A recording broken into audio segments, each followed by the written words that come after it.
Bonjour à toutes et à tous. Aujourd'hui, ça va être book haul. On était au salon du livre dans le 78, donc d'Elancourt, de la ville où on habite. Et il y avait pas mal de gens assez... il y avait pas mal de personnalités, on va dire. Hein.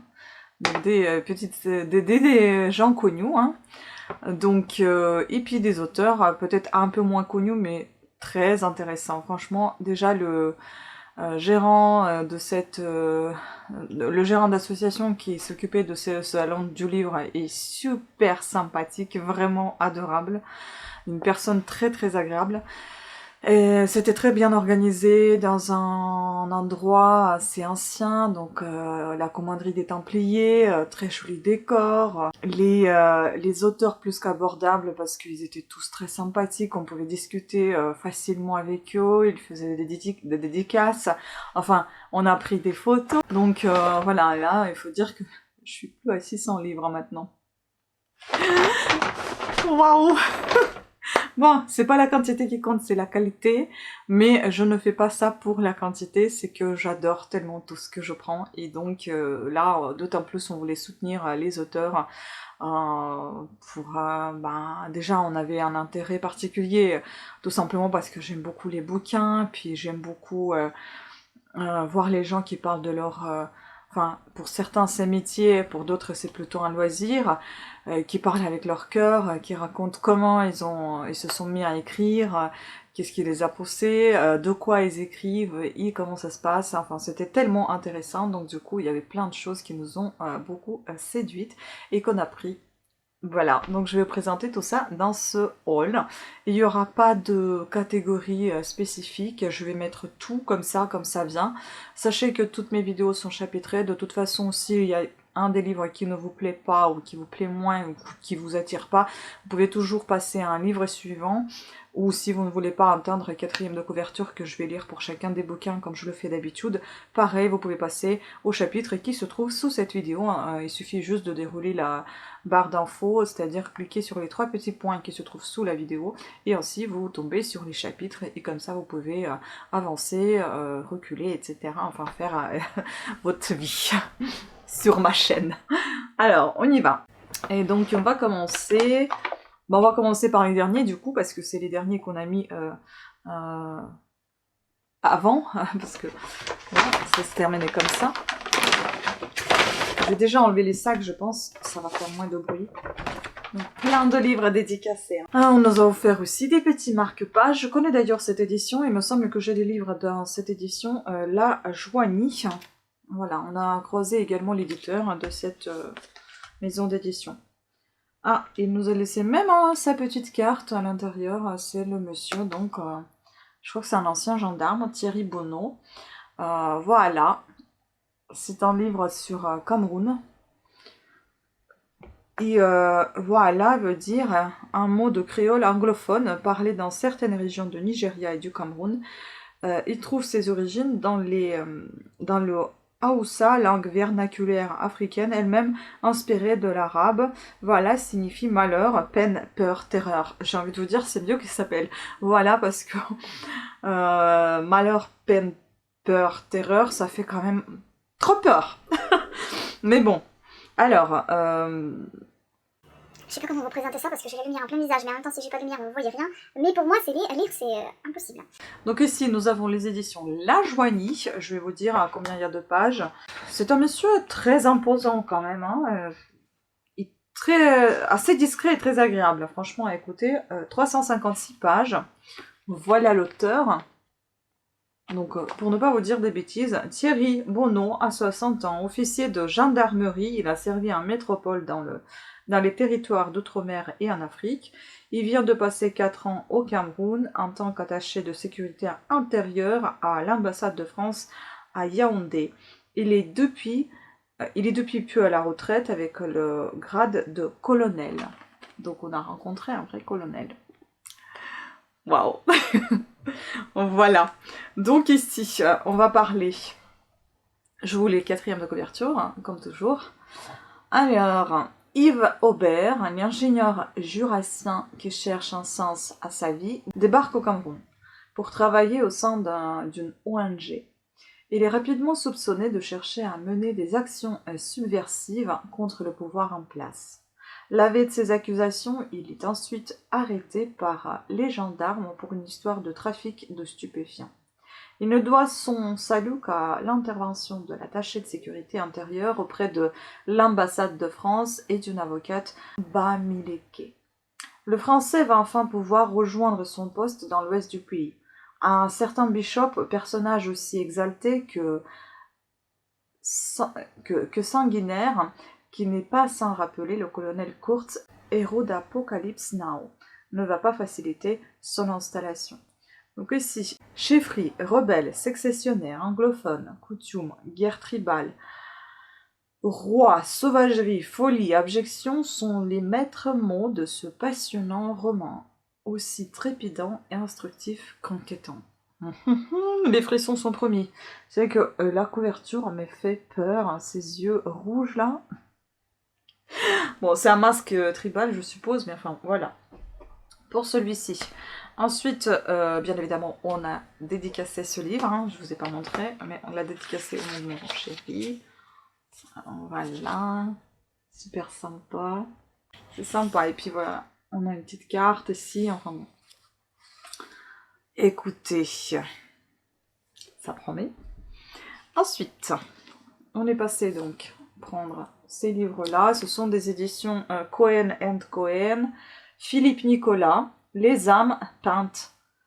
C'est un roman noir. Ça, c'est pas mal du tout. Je vous dis ça parce qu'en fait, j'ai pas eu vraiment le temps de lire les quatrièmes de couverture parce qu'on était là en train d'écouter ce qu'on nous racontait. Donc j'enlève ça pour vous montrer comment ça se présente derrière. En fait, c'est une jaquette. Et là, on a un très beau livre qui se cache derrière. Voilà, donc les âmes peintes, ça avait l'air vraiment intéressant. Il avait un autre sur New York, mais bon, je suis pas trop Amérique, enfin États-Unis, c'est pas trop mon assiette. C'est pas trop ma tasse de thé, on va dire. L'auteur avait le visage qui m'était familier, on dirait, mais bon, j'en sais pas si je l'ai vu peut-être déjà quelque part. Donc voilà, j'ai enlevé tout ça. On va lire quatrième de couverture, aussi une personne très sympathique qui nous a dédicacé également, donc le livre. Bon, franchement, je vais pas lire ce qui est marqué parce que il faut que je décrypte. Je ne comprends pas trop. Parce que je vais perdre mon temps là. Nous avons ici un peu moins de 400 pages. Oh, qu'est-ce qui sent bon ce livre, hein, mon Dieu. Voilà. Donc, la Joconde perd le sourire. Un homme est retrouvé mort au pied d'un tableau. Deux amants se font happer par le portrait de la belle ferronnière de Léonard de Vinci et se battent pour rester en vie. Tandis que le commandant Bruno Gors traite le Louvre comme une scène de crime, tous les fils convergent vers un homme. Le président du musée, Pierre Longueville. Quel incroyable secret le patron énigmatique a-t-il découvert dans les tableaux de Léonard en menant des expériences au sein des laboratoires souterrains du Louvre. Une aventure fantastique, policière et amoureuse au cœur du plus grand musée du monde. On revient à Paris, c'est génial. Donc ancré en Touraine où souffle l'esprit de Léonard de Vinci, ayant vécu à New York, Philippe Nicolas a travaillé dans la presse, la télévision et la musique. Passionné par l'impact concret de l'art sur nos émotions et sur nos vies, Les âmes peintes est son premier roman. Bah décidément, on n'a pris que des premiers romans. Enfin, pas que, mais de certains. Donc, écoutez, passionnant, passionnant. Bon, je pense que je suis restée plutôt fidèle à moi-même au niveau des achats, parce que c'est souvent, c'est ce que je lis en fait. Comment vous dire, policier, polar, mêlé à l'histoire, même à l'histoire d'art, pourquoi pas. Donc ça reste dans ma veine. Ensuite, nous avons donc Alexandre Valéry, Remember. Je sais pas si je le dis bien. Ouais, je pense que c'est, oui, en anglais, hein, plutôt, écrit. Donc, édition, Ella édition, je ne connais pas. Et donc ici, nous avons Ah Claire, mon premier roman, bien à vous. Bon, très très très discret, mais en effet elle est très discrète comme personne, il est super passionné par ce qu'il a écrit, parce que je pense qu'il y a énormément de recherches derrière. Enfin, en tout cas, ce qu'il a raconté, il y avait beaucoup de choses. Hein. Ce que j'aime, c'est que c'est assez aéré au niveau de... C'est dense comme lecture, hein, je pense, mais c'est aéré dans le sens que c'est pas écrit comme une bible, que tout les lettres, la police, les lettres les unes sur les autres, enfin, façon de parler. Mais ça a l'air d'être assez... Ah oui, franchement, là, derrière, déjà, on a beaucoup d'annexes. Donc oui, je pense qu'il y avait beaucoup de recherches pour écrire ce livre. Donc ici, nous avons un peu moins de 400 pages. Donc, voyons voir. L'image, j'adore, j'aime bien. Bon, il est allé vraiment très loin dans ses explications. Je pense que ça doit être quelque chose d'assez passionnant. En tout cas, lui, il est passionné par ce qu'il a écrit, donc à mon avis, ça doit être vraiment intéressant. Donc la princesse de Galles pâlit. Le billet n'était bien sûr pas signé, mais il reprenait dans leur intégralité les mots d'un psaume inscrit dans la cartouche d'un tableau de la collection Spencer d'Althorp. Un tableau qui représentait Diane chasseresse. À la fin du dîner, lorsque tous les convives sortirent de table, Diana alla trouver Grâce de Monaco, qui s'était montrée si délicate à son égard, et lui montra le billet. J'en ai eu un aussi, lui répliqua l'ancienne égérie d'Hitchcock.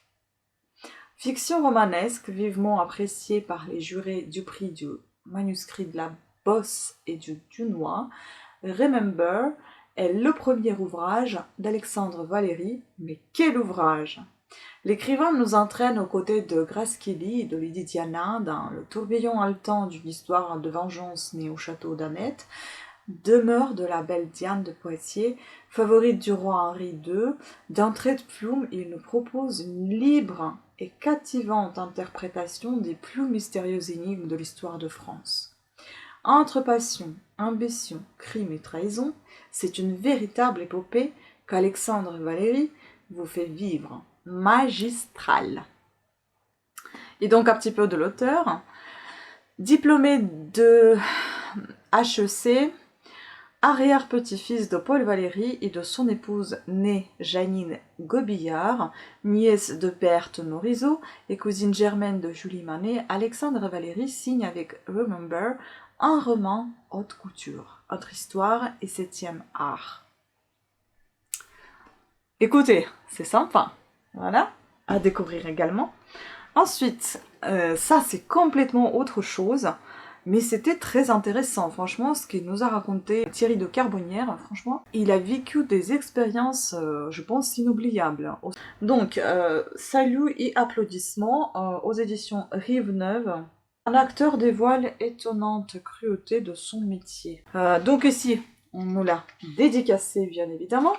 Donc, pour Claire et Guillaume, ce témoignage cruel et drôle sur cette étrange profession d'acteur. Bonne lecture à vous deux. Voilà, donc nous sommes ici à un peu plus de 100 pages, donc je pense que ça va se lire très rapidement. Et puis, je vous en parlerai assez vite. Hein. C'est assez dense quand même. Hein. Donc, je vais vous dire ce qui est marqué en 4e de couverture.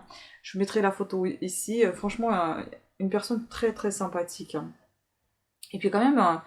des gens, des célébrités quand même qu'on a vu là-bas. Il y avait aussi Nelson Montfort. Bon, j'ai pas pris son livre parce que le sport, c'est pas trop mon truc. Mais vous verrez, sur les photos, il apparaît également. Donc voilà. Et dans les vidéos d'ailleurs que je vous ai mis avant de celle-ci, vous allez voir pas mal de gens célèbres et moins célèbres. Depuis sa sortie du conservatoire, Victor, la quarantaine, se bat chaque jour pour exercer son métier d'acteur. Mais à la place du roi Lear, du misanthrope ou du prince Mishkin, ce sont des petits rôles de voix off de documentaires sur la vie des abeilles, des castings passés la peur au ventre, et parfois même des Pères Noël, qu'il enchaîne en espérant faire la rencontre qui lui permettra d'accéder à la lumière promise à ses débuts. Pourtant, Victor y croit encore, son envie est intacte. Dans sa loge, avec pour seule compagnie son visage qui lui sourit dans le miroir, il attend d'aller jouer son unique réplique. Par sa férocité, qui va jusqu'à provoquer le rire, ce récit jette une lumière crue et pourtant pleine d'amour sur cette étrange profession qui nous fascine tant. Si après avoir lu ce livre, vous voulez toujours rester ou devenir acteur, c'est que vous avez la vocation. Donc après la rue Blanche, puis le conservatoire, Thierry de Carbonnières joue au théâtre avec Étienne Pommeray, Catherine Hahn, Klaus Gruber, Jérôme Savary, Yves Bonnen. Au cinéma, elle tourne avec Christophe Kieslowski, Alain Corneau, Francis Giraud et Catherine Castel. On le voit aussi à la télévision dans les téléfilms signés Robin Davis, Virginie Sauveur ou Mario Fanfani et dans 40 épisodes de la série Succès Plus belle la vie. Voilà. Sympa.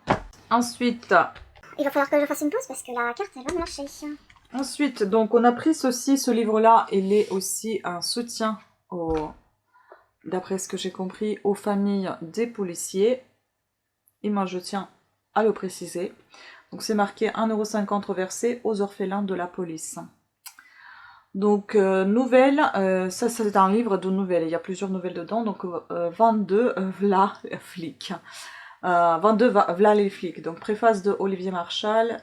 Et aussi, ici, donc on a édition La Joigny. Vous voyez, c'est pas du tout pareil au niveau de présentation. Moi, je connais La Joigny que dans cette présentation-là, pas dans les livres poches. Là, ça fait semi-poche, semi-brochet. Je sais pas comment on peut dire semi-poche, plutôt je pense.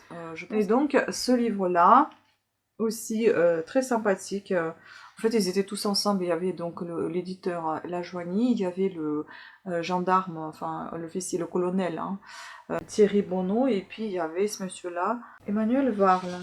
Voilà, c'est le recueil de nouvelles. J'ai aussi une petite dédicace ici. Et donc, on va voir ici 21 auteurs. Donc, tous ces gens-là qui nous écrivent les nouvelles. Dans ce livre que je vais tenir plutôt comme ceci parce que je n'arrive pas du tout à voir. Donc, 22 flics ou ex-flics. Hein, voilà, c'est un ex-flic, je crois, ou flic, toujours, je sais plus. Romanciers reconnus réunis dans cet ouvrage unique, édité et vendu au profit exclusif des orphelins de la police. Au menu des nouvelles inédites autour de l'enfance, mais pas que. Un extraordinaire panorama sur le monde policier proposé par des flics au grand cœur et préfacé par Olivier Marchal. Je sais pas si je vous ai dit le nombre de pages, on est un peu plus de 400 pages, on va dire autour de 440. Voilà, ça donne envie de découvrir ce recueil de nouvelles et puis aussi de soutenir bien évidemment les orphelins. Voilà. On continue, je vais juste allumer la lumière. Bon, j'ai allumé une lampe secondaire, j'espère que ça va pas trop non plus. J'espère que ça va et ça va pas trop non plus. C'est dans le sens, c'est pas trop clair qu'on verra rien. Ensuite, donc, on est tombé sur cet auteur que je ne connais pas, Xavier Thirion, il écrit sous deux noms. Franchement, super sympathique. C'est une auto-édition, donc du coup c'est édité chez Amazon. Il nous a dédicacé également. Pour Claire, je vous souhaite une agréable lecture à travers cette histoire assez originale. Replay. C'est vrai que ça m'a donné envie, hein. Ça fait penser à l'époque d'aujourd'hui. Hein.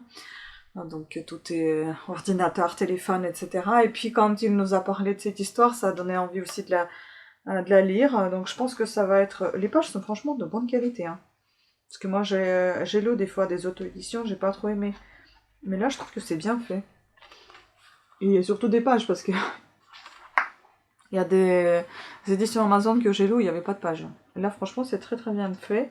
Et le nombre de pages, je vous ai pas dit, on n'est même pas à 200 pages. Donc ça va se lire, je pense, assez rapidement. Et je pense que ça va se lire d'une traite, parce qu'à mon avis, ça doit être assez marrant comme histoire. Donc on est à 177 pages. Franchement... il a parlé tellement bien de ce bouquin que j'avais envie de le découvrir. Donc, comment réagiriez-vous si d'un coup, vous vous retrouviez 2 ans en arrière avec votre conscience aujourd'hui? Ça fait penser un petit peu au jour de la marmotte, c'est ça? Je sais plus comment on appelait ça.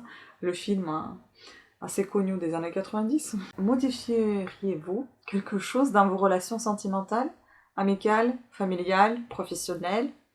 Ayant connaissance des prochains grands événements d'actualité comme les élections présidentielles ou les attentats terroristes, agiriez-vous dans le but de modifier le cours du temps, sans pour autant être certain des conséquences de vos actes? Voilà le problème auquel j'ai été exposée. J'ai réagi à tort ou à raison, j'ai réagi. La tentation de corriger ses erreurs, d'agir pour soi, de retrouver ce qui n'est plus est trop grande, c'est une vie dans une vie. Dans ce nouveau roman écrit à la première personne, Xavier Thirion traite avec humour les péripéties hautes en couleur d'un voyage dans le temps. Écoutez, la couverture est assez sobre, j'espère que le roman va être assez gai, drôle, bon peut-être pas certains événements qui se passent, voilà, qu'on connaît tous, mais je pense que ça doit être assez marrant à découvrir. Ensuite, bon, j'ai plein de marque-pages partout, ça c'est d'ailleurs, c'est la librairie de Le Pavé dans la Mare, c'est ça, Le Pavé dans la Mare qui est à côté de chez moi et que j'aime beaucoup et qu'on passe souvent. Et puis oui, l'association qui était là, c'était organisée donc par Jean Flateau. C'est le monsieur que vous allez voir sur mes photos, probablement, donc Association des Amis du Passé d'Elancourt. Franchement, super, une personne très très sympathique et agréable. Alors, Evelyne Dress. Il n'y a pas qu'un seul livre, il y en a deux de cette autrice et actrice également qui étaient là. Donc j'en ai pris deux. Un pour moi et un pour le cadeau. Et les deux sont dédicacés, mais je vous avoue que le deuxième me tente aussi. Donc ici, La Maison de Petit-Ché, roman édition Glyphe. Voilà, pareil, dédicacé, avec marque-page et ses autres livres. Bon, ils étaient tous là, je crois, ces livres. Voilà, joli marque-page, avec son numéro, son adresse. Comme ça, je pourrais lui répondre. Voilà. Et là, vous avez une petite chouette. Voilà. Écoutez, on voit ici année 1958. Ça a l'air sympathique ce livre, franchement. Donc il est un peu plus de 200 pages. Deux sœurs. Alma et Jessica, rivales mais inséparables. Éprises de vérité mais capables de tous les mensonges, sont unies au point d'aimer le même homme, Jacques. D'été en été, dans la maison familiale, on rit, on pleure, on chante, on crie, on se jette tout à la figure, objets, insultes, xardas, les remords valant mieux que les regrets. Un roman plein de vie, d'optimisme lucide. Donc, Evelyne Dress est actrice et La Tendresse, bordel. Je sais pas, connaissez-vous ce film? Réalisatrice, Pas d'amour sans amour. Écrivain, Pas d'amour sans amour. Fort comme l'amour. Les tournesols de Jérusalem. Le rendez-vous de Rangoon. Les chemins de Garvolan. Donc, il y avait tous ces livres là-bas, au salon. Comme Alma, la narratrice, ma grand-mère hongroise avait une maison à Pétiché, un hameau à 30 km de Grenoble. Nous nous y retrouvions chaque été pour des vacances en famille. J'étais toute petite et amoureuse du jeune homme du bout de chemin. L'autobiographie s'arrête là. Oui, assez intéressant à découvrir. Et puis donc j'ai pris celui-ci pour quelqu'un. Evelyne Dress, 5 jours de la vie d'une femme, édition Glyphe aussi, Glyphe. Édition Glyphe, plein de petits cœurs. Donc ici pareil, il y a son adresse et puis plein de petits cœurs. Cher Tatata, la personne que je vais offrir, je suis très heureuse de vous inviter à passer 5 jours avec moi. Très amicalement. En fait, c'est marrant parce qu'elle barre son propre titre pour rajouter autre chose. C'est super sympa, je trouve. C'est assez dense comme écriture, j'ai l'impression, celui-ci. Il fait moins de 200 pages, donc on est à 150, je crois, à peu près. Donc, moi-même, franchement, j'aimerais bien le lire. À 70 ans, la plupart des femmes ont derrière elles une vie bien remplie. Un mariage raté, des enfants décevants, une ménopause qui a tout chamboulé. Eva, 70 ans, est divorcée, n'échappe pas à la règle. Elle se retrouve seule la veille de Noël. Plutôt que de ressasser l'ingratitude de sa progéniture, elle jette quelques fringues dans une valise, dévale ses 5 étages, elle un taxi. À Aurélie, elle prend un billet pour Biarritz et réserve une chambre au prestigieux hôtel du Palais. Une folie. Elle ne parvient pas à croire que sa jeunesse s'en est allée et voudrait encore séduire. De préférence un homme jeune. Qui a dit qu'une femme de 70 ans n'avait plus de libido? Donc Evelyne Dress est une actrice incontournable, voilà, c'est ce qu'on a déjà lu, tatata. Elle est aussi écrivain 5 jours de la vie d'une femme et son 7e ouvrage, après notamment Mes chats, Pas d'amour sans amour, Mes chats, ça me tentait aussi d'ailleurs, hein, mais je sais pas pourquoi j'ai même pas ouvert le livre. Mais ça m'a tenté, mais je me suis dit... Peut-être que ça va parler des chats et... Oui, logique, hein, ça s'appelle mes chats. Bon, je ne sais pas pourquoi, je ne me suis pas dirigée vers ce livre. Et donc, Pas d'amour sans amour, adapté du film qu'elle a réalisé, Les chemins de Garwalan, la maison de Pétiché. Voilà. Très jolie couverture, je trouve. Hein. Franchement, sympa. Mais on dirait que c'est elle parce que c'est un blouson en cuir hein, comme elle, là. Donc voilà. Bon, en tout cas, belle rencontre. Et puis le tout premier en fait qu'on a vu, c'était cet écrivain-là qui écrivait sous deux noms différents. Bon, il nous a expliqué l'histoire, mais je vais pas vous en parler, c'est pas très grave. Donc Daniel d'Aguilar et puis Daniel Bro, mais c'est la même personne. Bon, je vous avoue que j'étais plutôt attirée par celui-ci, mais ensuite je me suis dit celui-ci il a l'air plutôt pas mal aussi, donc à découvrir. Donc ce sont des éditions Saint-Honoré, édition Paris. On est à 270 pages ici. Ah, on a une petite carte de ce monsieur qui est là. La petite dédicace pour Claire avec toute ma sympathie que ce mystère de 3945 puisse vous intéresser bien amicalement. Voilà. Bon, dédicacé, hop. Très sympa. Roman historico-spirituel. Je vous avoue que ça, j'en ai jamais lu, je pense. Parce que spiritualisme, c'est pas trop mon truc, mais je pense que, enfin, d'après ce qu'elle a raconté, ça doit être super intéressant. Donc, la guerre des sorcières, l'épopée du Verseau. Donc, 1934. À l'approche d'un basculement total de la société, le conflit latent des idées et des hommes se double d'un affrontement occulte impitoyable. Face aux forces noires qui interviennent directement, les énergies blanches n'ont le droit d'agir qu'en inspirant les hommes. Dans ce contexte, nous suivons les efforts de deux entités pour guider un jeune protégé et nous découvrons les arcanes stupéfiants des forces occultes en présence. L'auteur, qui publie ses romans sous le pseudonyme de Daniel d'Aguilar, nous propose ici son 8e ouvrage. Ses recherches issues de la tradition astrologique l'orientent vers les différents aspects de la spiritualité. La phrase historique de Winston Churchill sur l'importance de l'occulte durant ce terrifiant conflit, ce fut la guerre des sorcières. Fini de leur convaincre. Voilà, très intéressant, on verra. Et puis donc là, il publie du coup sous son vrai nom, c'est Daniel Bro.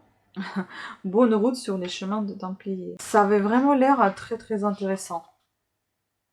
Voilà, c'est assez dense quand même. Hein, il est pas très gros ce livre, mais il est assez dense. On est un peu moins de 200 pages aux éditions Stylite. Je connais pas. Donc à découvrir, bien évidemment. À présent, alors qu'une période nouvelle est en train d'effacer la précédente, laissez-moi vous conter l'histoire du plus grand symbole de l'ère finissante, la quête du Graal. Marie-Madeleine, essuyant le sang du Christ sur son vêtement, se doutait-elle que ce geste d'amour allait marquer 2 millénaires ? En mission à Sainte-Catherine, au Sinaï, un archéologue va découvrir la trace de ce fabuleux vestige, le menant dans la montagne noire, puis à Tomar, au Portugal, ultime refuge des héritiers du Graal, les Templiers. Que de secrets vont alors se révéler, comme la naissance simultanée au XIIe siècle de l'ordre et de ce pays, le Portugal. Port du Graal, écrin prédisposé pour la sainte relique. Quant à l'évolution des moines soldats, elle deviendra insupportable pour Rome. Intéressant. Donc en gros, pour vous résumer, il y a quand même pas mal de policiers historiques, enfin policiers histoire mélangés, et des romans, mais plus quand même policiers histoire, tout ce que j'aime en fait, je suis restée fidèle à moi-même, ça c'est génial, et je suis très très contente de cette journée passée là-bas, franchement c'était superbe. C'était riche en émotions, c'était riche en informations. C'était intéressant de connaître ces gens qui publient et que finalement, ben, on ne gagne pas sa vie avec les écritures. Je pense que ça doit vraiment passionner pour se lancer dans l'écriture pour devenir auteur parce que d'après tout ce que j'ai entendu, j'ai halluciné, ils gagnent vraiment rien quoi sur leurs bouquins. Donc tout ça c'est les maisons d'édition, tout ça c'est bah, je pense que le fait de promouvoir les livres qui coûtent de l'argent, les imprimer,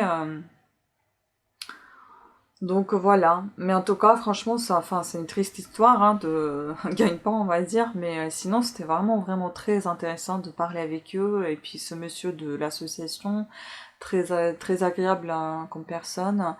Voilà. Donc c'était et l'endroit elle était magique. On a passé vraiment un super moment. On est arrivé crevé, fatigué, enfin tout ce que vous voulez, mais c'est de la bonne fatigue, hein, très agréable. Voilà, en tout cas pour moi c'était mon premier salon étant adulte on va dire. Bon j'y étais quand j'étais adulte, mais je veux dire j'avais quoi 20 ans, hein, je me rappelle de rien du tout et c'était un grand salon aux portes de Versailles il me semble à Paris. Et puis j'en ai plus refait du tout parce qu'au départ quand j'y étais la première fois j'ai rien compris pourquoi je suis là et qu'est-ce que je fous ici. Maintenant j'ai tout très bien saisi de quoi s'agit-il et qu'est-ce que c'est qu'exactement un salon. Franchement un salon du livre, je pense que petit salon de livre et grand salon de livre, il y a une grosse différence. Au petit vous pouvez parler, discuter enfin avec les écrivains. Au grand, ils n'ont pas le temps de discuter avec tout le monde, à mon avis, ça va vite les dédicaces, les achats, et puis voilà. Et là, voilà, c'est la différence. Mais en tout cas, c'était super sympathique, expérience impeccable. Voilà, sur ce, je vous remercie beaucoup de votre attention. J'espère que vous avez apprécié cette vidéo qui était très très longue, mais j'espère intéressante pour vous. Pensez à vous abonner, à activer la petite cloche de notification afin d'être averti de nouvelles sorties de vidéos. Sur ce, je vous fais plein de bisous, je vous dis à très bientôt. Ciao!